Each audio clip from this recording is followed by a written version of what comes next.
Lakeland Public Television's Common Ground is brought to you by the Minnesota Arts and Cultural Heritage Fund. My name is Jon Normann. I live in Rochert, Minnesota, on one of the lakes around Rochert. I'm retired from stained glass. We had a studio in Fargo for 25 years, and it was time to quit and do something else. So we moved out to the lake, and this is where we are now. This is a chunk of white birch, obviously. It came from a friend's house. The tree died, so he cut it down and gave me 5, 6 pieces. I always chunk it up, and we've got a low spot by the driveway back there. I throw it in there, and hopefully it'll spalt for me. Spalt is a fancy name for rotten. This is a spalted box elder. And box elder usually has some nice red running through it. But spalting are these little lines that form in here. And how they get there, when the fungus and bacteria attack the wood, the different colonies of fungus and bacteria eventually meet each other, and they don't like each other, so they build these carbon fences to keep one colony away from the other colony. And that's what spalting is. Okay, we'll check this for balance and make sure it doesn't fly off the machine.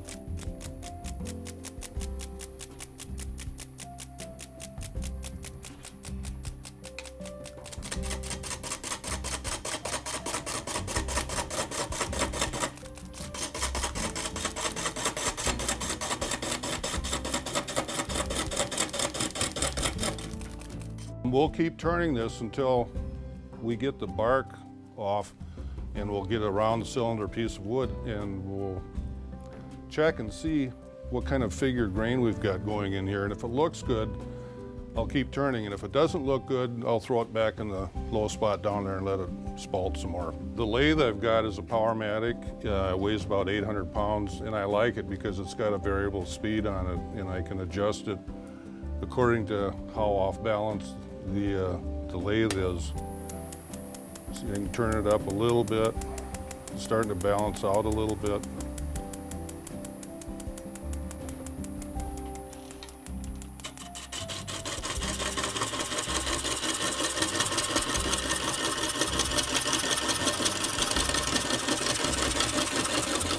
Here's where a tree branch came out. There's a little bit of pink in there, and I don't know what that's from because birch very rarely has pink in it. When birch spalts, usually it spalts with these brown lines in there. Birch by itself, when you turn a fresh piece of birch, it's usually pretty white. So if you can get it with these knots in it and be able to save that, or if you can get it to spalt, it usually looks a lot nicer that way. This is a piece of wood that came from the same tree right next to the one I just turned. So hopefully all 3 of these pieces, the spalting has gone through the whole thing, and it'll look good that way. I put a foot on the bottom here so I can put a scroll chuck on. For safety reasons, the faster you can get it on a chuck, the better off you're going to be. I've had logs fly off the lathe and go through the wall before, so I tend to think safety first now. What I'm trying to get out of this thing is not a perfectly round sphere, but kind of an oval shape. I think it's probably a little more interesting, but the spalt lines are starting to show up a little bit better. So here's some nice stuff going through here. This looks pretty dull right now, but when we get some wood hardener on it and a finish, these will pop out and they'll really look nice. Okay. See, now this one I can speed up because it's all balanced and everything, and it won't shake the lathe apart. And usually I try to run it about 1,000 RPMs. There we go.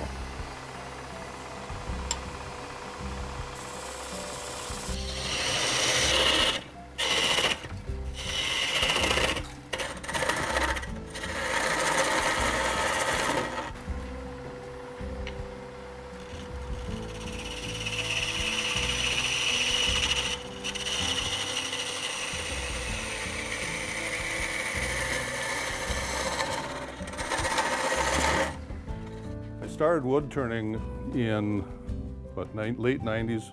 My daughter was getting married. My wife suggested that I make something rather than run to the store to get something. And I had never turned before, and there was a guy in Fargo that taught classes, so I took a couple classes from him, and we wound up making a Vienna wall clock for my daughter. I didn't have a lathe, and I didn't know how to run a lathe. I didn't know what the tools were for. So about a year before she got married, I took the classes. I've been turning ever since. And I started out on that little lathe right there. I'm getting a little tear out in here, and that's just because I'm pushing the gouge through too fast. So when I get my general shape roughed in, then I go back and take really fine light cuts and pour some wood hardener in here and then take my final cut. Hopefully I won't have any more tear out, but right now it doesn't matter if it's there or not, but in my finished product I can't have it. So we'll take some light cuts here and see what happens.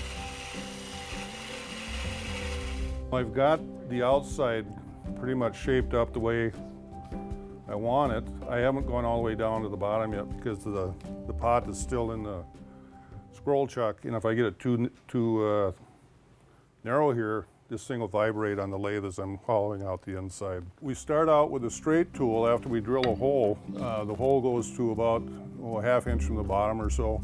And we enlarge the hole with a straight tool to as wide as we can get it. And then we start using a shallow hook tool. Oops, sorry.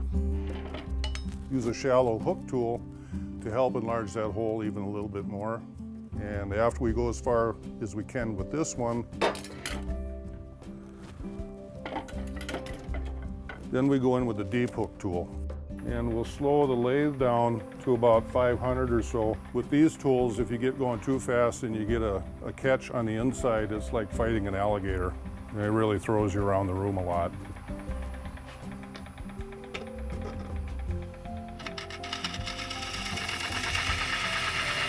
The outside, I think I've got it where I want it. This is one of those instances where your hands can see more than your eyes can. If I've got a dip or a bump in here, usually you can't see it at all, but you can feel it. And if I feel something I don't like, then I just take it out.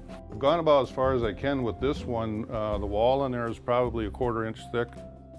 If I get it too thin, I have the chance of blowing it out and ruining the pot. So I try to stick with a 1/4 inch or so.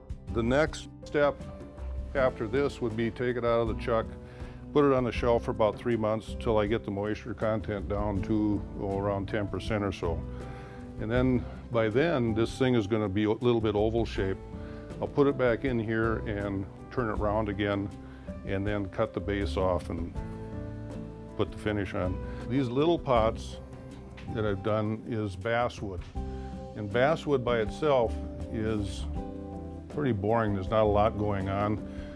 It's awfully white, so I dip these in dye and let them dry for a couple days, and then I airbrush the tops on and build up the lacquer, and that's where they come out looking like glass. This is black ash burl. Burls are never round. They're always oblong, or there's a void in it, or whatever you find. What I like most about this piece is the contrast between the smooth wood and the rough bark. This is the first one I've ever made like this. Yeah, I didn't know how it would turn out, but I think I'm going to make more if I can find the right kind of wood to do it. These two came off the same burl that I got, and I was lucky enough to get a big chunk on this one. That's the way it finished off the lathe, and I thought it needed something more, so I made the finial top for it. This is a piece of box elder that I got from my son. All the spalting in here, this thing has probably been dead for 2 years or so. There's a big bark inclusion flap here that almost came off when I was turning it on the lathe, so I had to put about 3-4 ounces of super glue in here to get it to stay and flatten out. Spalted wood is really pretty, and you never know where you're going to go with it. I think what I enjoy most about it is well, number one, seeing what turns out. Mother Nature really makes some pretty cool stuff sometimes, and if I get lucky, I can find it and turn it on the lathe. The second most enjoyable thing is different kinds of wood react differently on the lathe. Some woods are really hard and they chunk out a lot. Some are really soft like pine, It's really hard to get anything out of it at all. It's so soft. But if I can save it and the wood is nice, I think this stuff is absolutely gorgeous. If you enjoyed this segment of Lakeland Public Television's Common Ground, consider making a contribution at lptv.org. If you have segment ideas pertaining to North Central Minnesota, contact us at legacy@lptv.org.